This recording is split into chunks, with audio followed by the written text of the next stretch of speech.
इर्मियाचा ग्रंथ अध्याय 33 ओवी 3 मध्ये परमेश्वर आम्हाला म्हणतो, प्रियजन हो, परमेश्वराचं वचन असं आम्हाला सांगते, तू मला हाक मार आणि मी तुला उत्तर देईन.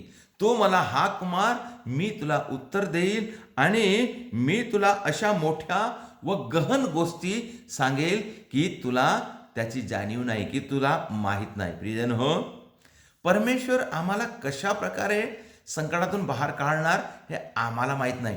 परंतु परमेश्वर काय म्हणतो, परमेश्वराचं वचन काय आहे, परमेश्वर म्हणत आहे तू मला हाक मार. म्हणजे काय, तू प्रार्थना कर, तू हाक मार, तू प्रार्थना कर, तू माझ्या जवळ ये, तू माझ्या चरणाशी ये, तुझे जे संकट आहे ते तू मला सांग.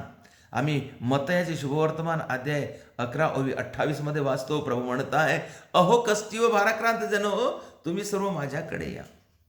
म्हणजे माझ्या चरणाशी या, माझ्यावर विश्वास ठेवा.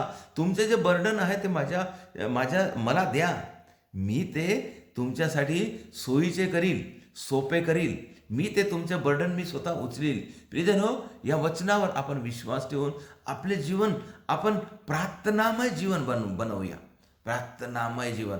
आम्ही प्रार्थना केल्याने आम्ही काय करतो, माझ्या शक्तीने, आपल्या युक्तीने, आपल्या बुद्धीने आपण जीवन जगण्याचा प्रयत्न करतो, तेव्हा आम्ही फेल ठरतो, नापास ठरतो, आम्हाला अपयश येते. प्रियजन हो, देवाने सांगितलेल्या पद्धतीने प्रार्थनामय जीवन स्वीकार करून त्याच्यानुसार आपण जीवन जगूया.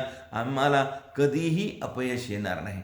आम्हाला प्रभू हमेशा आपल्या कृपेमध्ये ठेवेल, आशीर्वादामध्ये ठेवेल आणि आम्हाला यश मिळवून देईल. प्रियजन हो, आपण विश्वास ठेवूया, प्रभूला हाक मारणे शिकूया.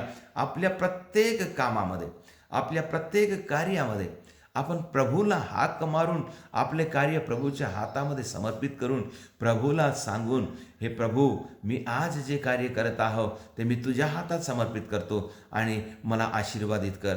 आणि प्रभूसाठी आपण वेळ काढणे शिकूया. प्रभूसाठी आपण वेळ काढून आपण त्याची प्रार्थना, त्याची स्तुती, त्याचे स्तोत्र करण्यासाठी आपण शिकूया. असं केल्याने परमेश्वर आम्हाला आशीर्वाद देईल, आमच्या कुटुंबाला आशीर्वाद देईल, आमच्या घराला आशीर्वाद देईल, आमच्या कामाधंद्याला यश देईल. प्रार्थना करूया, प्रार्थनामय जीवन जगण्यासाठी प्रयत्न करूया. प्रार्थनाचं जीवन एक आशीर्वादाचं जीवन आहे.